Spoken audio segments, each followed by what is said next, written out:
Bendiciones. Qué gusto estar nuevamente con cada uno de ustedes aquí en familia, en la familia de la fe. Hoy continuamos en nuestra serie de Lamentaciones en la enseñanza número 9 y nuestro tema para hoy es conocer al Señor nos lleva a una esperanza real.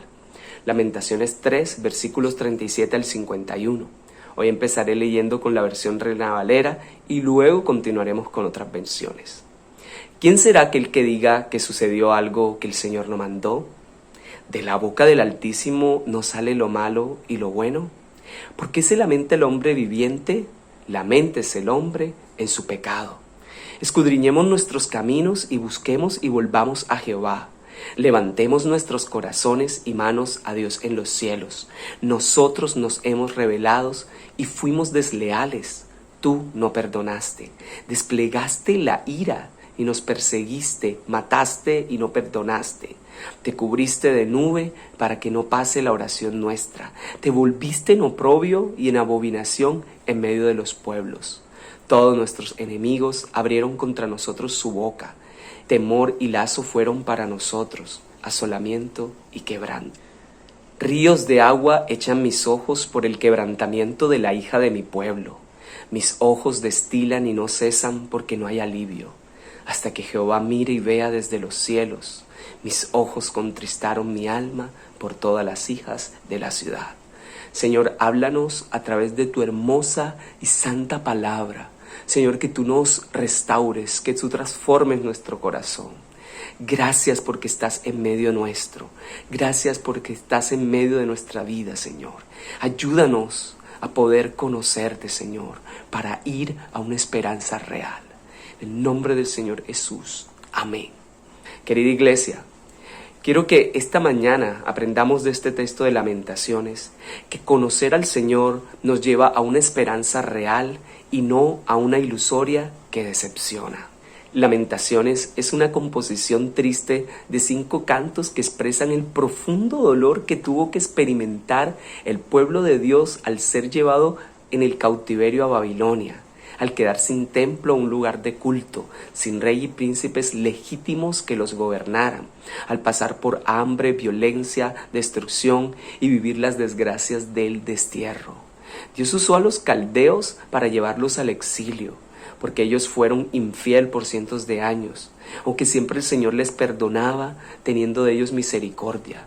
Llegaron al colmo de su pecado. Por eso Dios decidió corregirles y los israelitas fueron disciplinados para ser restaurados.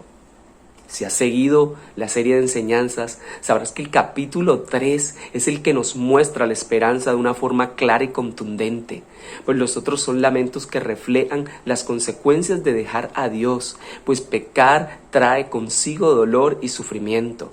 De hecho, nos dicen que pecar deja sin esperanza. Y de cierta forma, definitivamente el pecado nos asedia y nos lleva hasta los huesos, a estar lamentándonos hasta nuestros propios huesos. Pregunto, ¿no nos llegamos a sentir así cuando pecamos? U otra pregunta que se nos plantea, ¿cuáles son las consecuencias de pecar contra el Señor aún como creyente, como hijo de Dios? Creo que podríamos empezar a reflexionar eso esta mañana. Que el capítulo 3 esté en la mitad del libro de Lamentaciones es intencional, para resaltar que en medio del castigo y la aflicción, el amor de Dios para su pueblo puede mostrarse en forma de disciplina. Y al final, resumirlo en palabras como esperanza, misericordia, bondad, gracia y restauración. Lamentaciones 3 es un acróstico alfabético, es decir, tiene una estructura, lo que enseña a las personas que lo leían cómo lamentarse, para que aprendamos cómo llorar ante el Señor. En nuestro texto de hoy podemos sentir a Jeremías, que se siente lejos de Dios, casi lo ve inalcanzable, se siente huérfano de Dios, sentimiento del cual no estamos exentos nosotros en el día de hoy. Entonces, de esta sección de lamento podemos aprender 3 cosas. La primera enseñanza, versículos 37 al 39. Conocer al Señor nos lleva a una esperanza real, porque Él es bueno y justo. No disciplina por placer, sino porque lo necesitamos. Segunda enseñanza, versículos 40 al 47.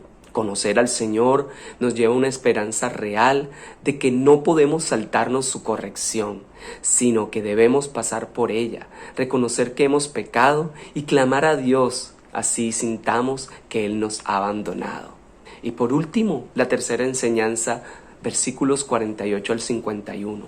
Conocer al Señor nos lleva a una esperanza real, que aunque veamos las aflicciones, podemos esperar que Dios nos mire y actúe soberanamente como crea conveniente, y no como ilusoriamente pensamos que Él debe actuar. El contexto inmediato son los versículos 21 al 36, y nos afirman que sí hay esperanza, pero no es una esperanza ilusoria o una ideal u otra acomodada en la forma como creemos que es la que Dios está obligado a actuar. No, mis amados hermanos, no es como cuando niños hacíamos travesuras y queríamos escondernos para que nos regañaran. En Lamentaciones, la esperanza no es esa. No es evitar ser corregidos o disciplinados. No es hacerle el quite al problema ni darle la vuelta para no sentir la aflicción. Ni tampoco es la de no pasar por la copa, sino decir como Jesús: no sea como yo quiero, sino como tú quieres.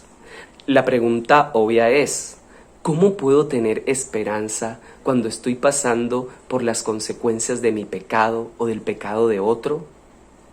Así le pasaba a Jeremías, pues para tener una esperanza real y no una ilusoria en medio de la disciplina o de los momentos de crisis, necesitamos conocer al Señor que nos está corrigiendo. Necesitamos conocerle, acercarnos a su carácter en su palabra y aprender a esperar en Él.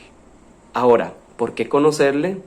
Pues porque si queremos una esperanza real y acorde a Dios, en medio de los tiempos de corrección o de crisis, debemos tratar de entender cómo actúa. Y así evitaremos caer en esperanzas de humo, falsas, ilusorias, alejadas de la realidad. Por eso los versículos 21 al 24 son el clímax del libro de Lamentaciones. Son la esperanza del lamento. Esto recapacitaré en mi corazón, por lo tanto esperaré. Por la misericordia de Jehová no hemos sido consumidos, porque nunca decayeron sus misericordias. Nuevas son cada mañana, grande es tu fidelidad. Mi porción es Jehová, dijo mi alma, por tanto en él esperaré. Lo que hace Jeremías es describir a Dios, decir cómo es Él, pues le conocía y nos invita a conocerle, a reflexionar en su carácter. Los versículos 25 al 28 nos dicen que es bueno para quienes esperan en Él, para quienes le buscan. Y nos enseña un tipo de esperanza real. Bueno es esperar en silencio la salvación de Jehová. ¿Cuál es tu actitud? ¿En humildad, esperando lo que Él decida hacer? Y sigue: bueno les al hombre llevar el yugo desde la juventud. ¿Y qué yugo? Pues la corrección, la aflicción, que se siente solo y calle, porque Dios es quien se lo impuso. ¿Quién le puso el yugo? ¿Quién es el que disciplina? ¿O de quién viene la crisis? De parte de Dios. Porque el Señor no desecha para siempre, antes aflige, también se compadece según la multitud de sus misericordias. La esperanza no es que Dios le quite el castigo o mágicamente desaparezca la aflicción. Es más bien una esperanza fundamentada en la bondad y la justicia de Dios, en que un día traerá misericordia, en que se compadecerá. No se sabe cuándo, pero nuevas son sus misericordias cada mañana. Y a veces el cumplimiento de sus misericordias no lo vemos claramente en esta vida, sino su cumplimiento pleno es por la eternidad. Por tal motivo, para tener una esperanza real y no una ilusoria en medio de la disciplina o de los momentos de crisis, necesitamos conocer al Señor que nos está corrigiendo y aprender a esperar en Él. Cuando sabemos quién es Él, entonces tenemos el enfoque de una esperanza que se cumple en la obra de Cristo, en la cruz, redimiéndonos de una vez y para siempre, y cargando con nuestro pecado, con nuestro yugo, y siendo Jesús la esperanza certera en que podemos esperar. Pasemos entonces a las 3 secciones de nuestro texto o a las 3 enseñanzas que nos deja la porción del lamento de hoy. Porque conocer al Señor nos lleva a una esperanza real y no a una ilusoria. Primera enseñanza, versículos 37 al 39. Conocer al Señor nos lleva a una esperanza real, porque Él es bueno y justo, no disciplina por placer, sino porque lo necesitamos.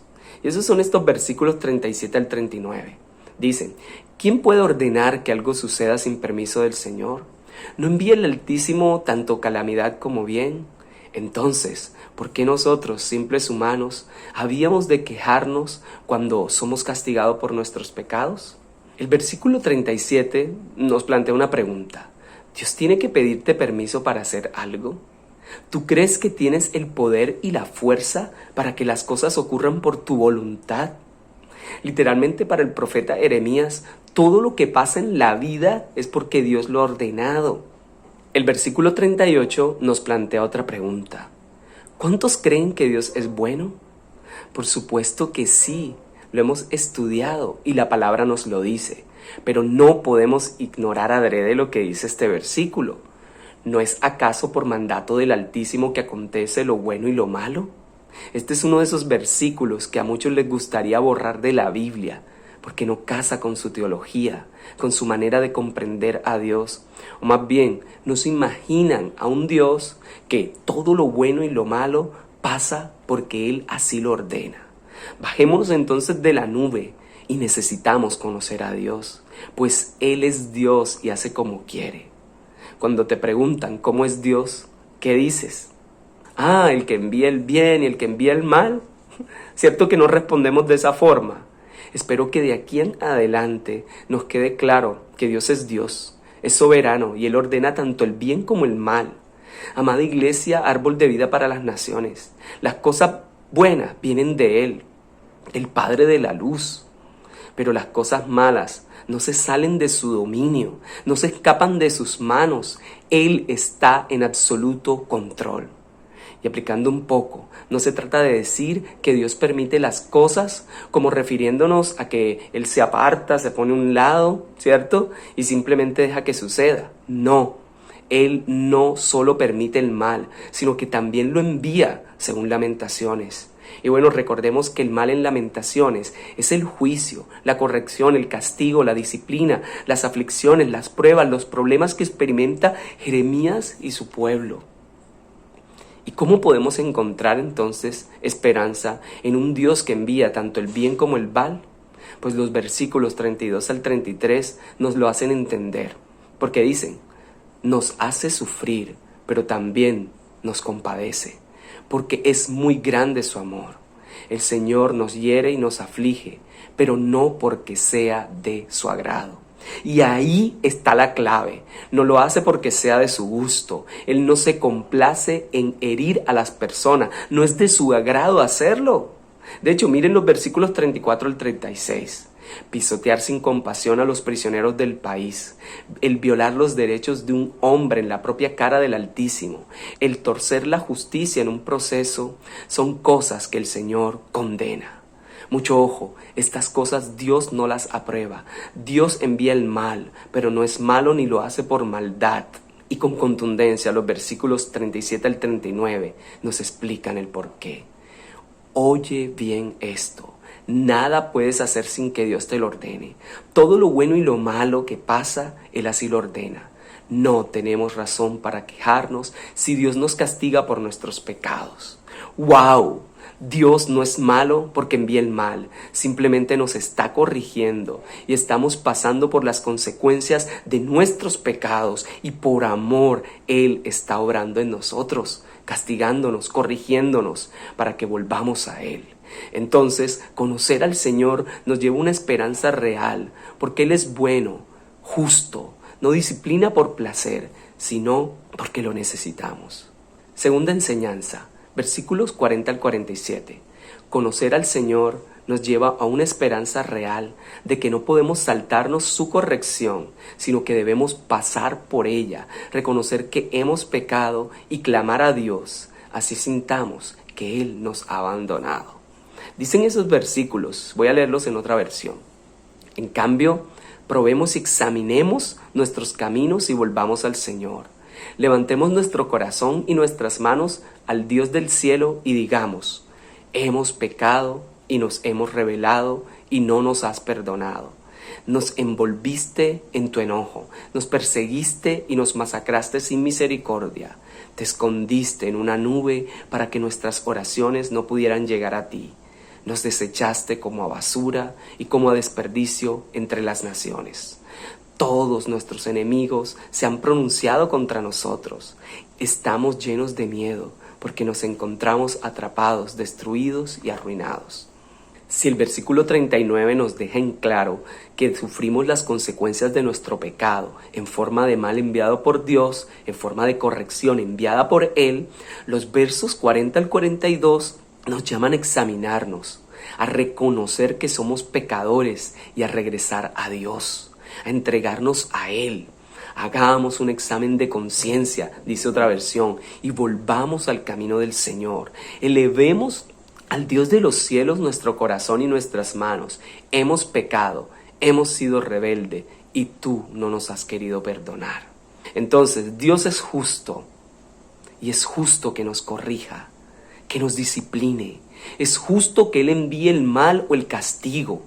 El Señor es justo en todos sus caminos y es recto en medio de todo lo que le pasa al ser humano. La esperanza está relacionada entonces con que el hombre y la mujer reconozcan que han pecado, que se acerquen a Él en arrepentimiento y esperen en su justicia, en su favor, en su gracia, en su misericordia. La esperanza es que por amor Dios nos corrige y nos disciplina. Pero cuidado, ahora no caigamos en ese pesimismo extremo y en pensar que debemos vivir autoflagelándonos o buscando el sufrimiento para ser purificados, porque ese es irse al otro mal extremo. Porque en Dios sí que hay esperanza de vida, de salud, de salvación, de provisión, de gracia, de favor, de misericordias que se renuevan con cada amanecer, con cada salida del sol. Esta sección nos invita a levantar nuestras manos a Él en señal de rendición para poder esperar con esperanza. Y de nuevo les recuerdo que de este lado de la cruz, de este lado, la esperanza la encontramos en el Evangelio. Dios ama y corrige a sus hijos, dice Hebreo, los castiga, los disciplina, pero por puro amor. Además, en Jesús encontramos la verdadera esperanza, porque el castigo que merecíamos, Él lo cargó en la cruz por nosotros. 1 Pedro 2:4 dice, y Él mismo llevó nuestros pecados en su cuerpo sobre la cruz, a fin de que muramos al pecado y vivamos por la justicia, porque por sus heridas fuimos sanados. 1 Juan 2:2 dice, Él mismo es sacrificio que pagó por nuestros pecados, y no solo los nuestros, sino también los de todo el mundo. Dios se entregó en la cruz para hacer justicia, para que al seguirle a Él nosotros fuésemos justificados. Dios está en favor nuestro por la obra de Cristo en la cruz, porque murió y resucitó. Por eso, en medio de nuestras aflicciones, en medio de todo lo que vivimos en este presente, yo puedo vivir cada minuto con esperanza. Podemos vivir cada segundo con una esperanza real de que la victoria de Jesús es nuestra victoria. Avancemos, versículos 43 al 47.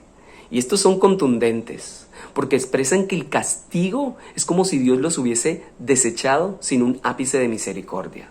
Y aún más, como si se hubiese escondido en las densas nubes para no dejarse ver ni para oír a nadie, para no escuchar las oraciones. Jeremías siente que Dios se le esconde, que lo evita, que ha cerrado sus oídos a su clamor y a su lamento. La oración se queda en las nubes, como si el cielo fuera de hierro. No hay quien escuche allá arriba. Y esa sensación de abandono es la que solemos sentir en los momentos de disciplina, cuando estamos en las crisis, cuando pasamos por el dolor. ¿No es cierto? Porque nos sentimos sin hogar, a veces sin padre que nos oiga, sin amigo que esté a nuestro lado, y nos sentimos solos y olvidados. Y esa ausencia de Dios es causada por el pecado, es consecuencia del pecado. El escritor del lamento escribe algo con verdad, y es que en esos momentos nos sentimos solos y sin esperanzas.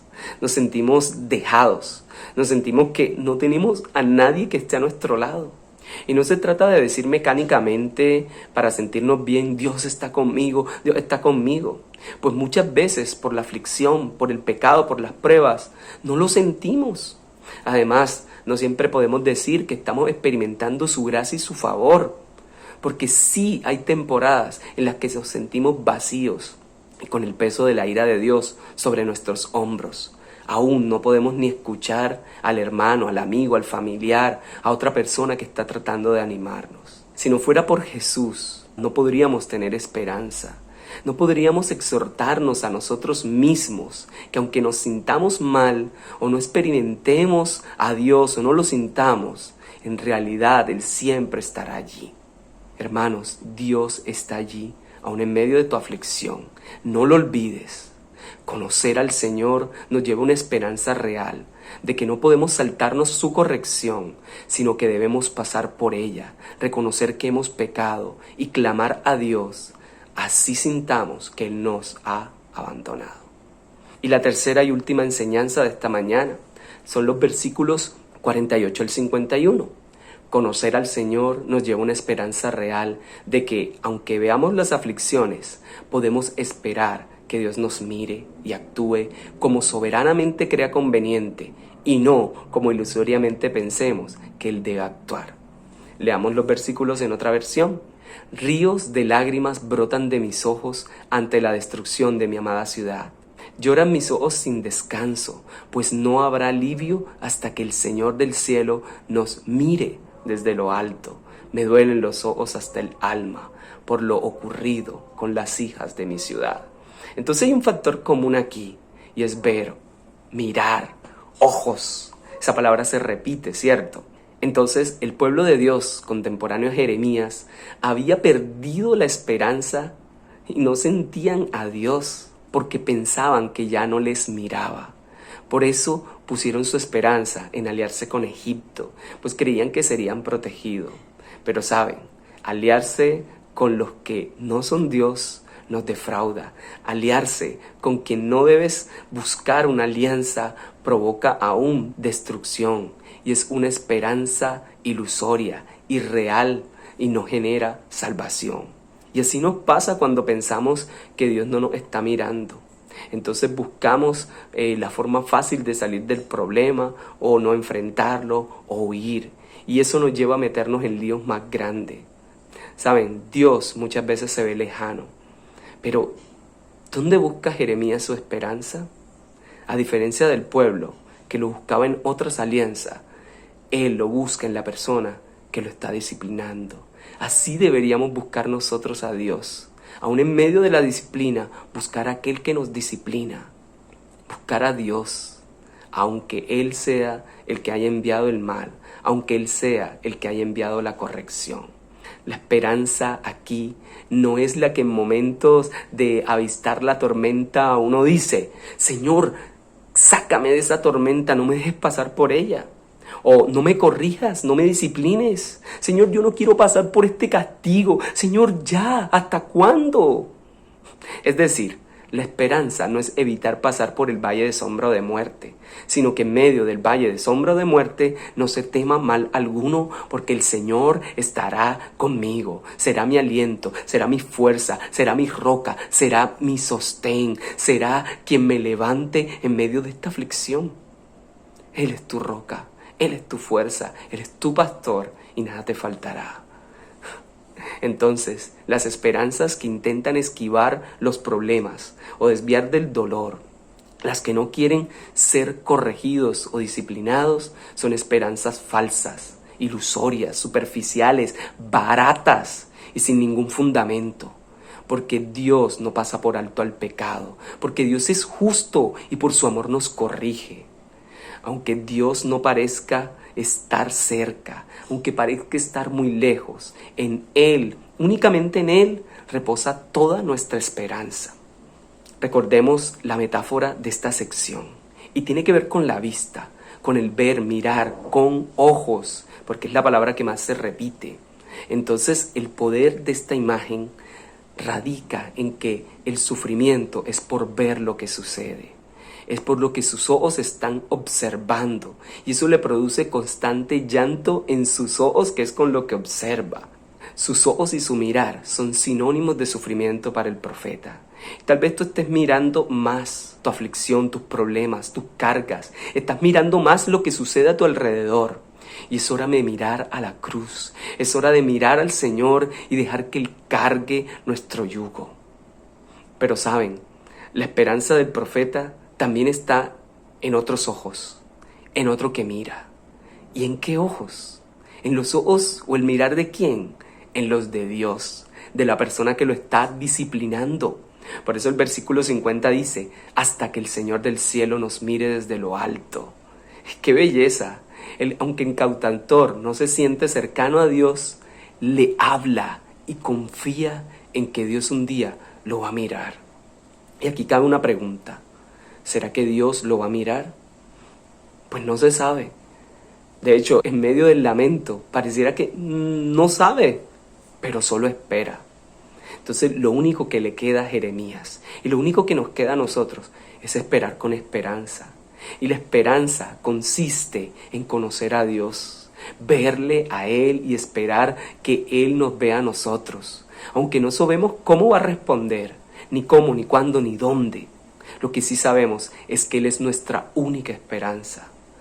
Querida iglesia, no sabemos en qué momento Dios va a actuar, pero lo que sí te puedo decir es que ya está actuando en medio de las situaciones. Y no sé cuánto va a durar la aflicción, o tal vez siga por más tiempo, pero Dios está en control. Querida iglesia, confiar en las esperanzas baratas y en las que prometen ilusiones frustran. Están alejadas de lo que la palabra nos promete. Por eso es que hay tantos decepcionados de Dios, de la iglesia, de los pastores, de los hermanos en la fe. Por eso hay tanta gente que se ha decepcionado. Dios no está obligado a hacer lo que queremos. Solo sabemos que nuestra esperanza está en Él. Y ojo, en Cristo la esperanza es superior a la que tenía Jeremías en Lamentaciones. Y Jesús no promete que todo en el presente será mejor, porque a veces morimos en medio de las situaciones que deseamos que se vayan de nosotros. Lo que promete el Evangelio es que desde ya somos reconciliados con el Padre a través de la obra de Jesús, y como garantía su Espíritu está en nosotros, y un día estaremos ante el Padre y nos mirará con misericordia por la gracia de Jesús, y por eso no habrá castigo eterno. Por eso nos verá a través del mérito del Señor Jesús, por su gracia, por su favor, nos mirará con sus ojos de amor. Conocer al Señor nos lleva entonces a una esperanza real y no a una ilusoria que decepciona. Es tiempo de buscar a Dios, y yo te invito a que puedas tener mejores tiempos de buscar al Señor, de calidad con Él, de buscarlo ahí en la intimidad, donde quiera que estés, en tu trabajo, en tu casa, en tu familia, pero busca la presencia de Dios, busca conocerle a Él. Y tres grandes conclusiones nos quedan de todo esto. La primera, conocer al Señor nos lleva a una esperanza real, porque Él es bueno y justo, y no disciplina por placer, sino porque lo necesitamos. La segunda, conocer al Señor nos lleva a una esperanza real de que no podemos saltarnos su corrección o su castigo, sino que debemos pasar por Él, reconocer que hemos pecado y clamar a Dios, así sintamos que Él nos ha abandonado. Y por último, conocer al Señor nos lleva una esperanza real de que, aunque veamos las aflicciones, podemos esperar que Dios nos mire y actúe como soberanamente crea conveniente y no como ilusoriamente pensamos que Él debe actuar. Bendiciones.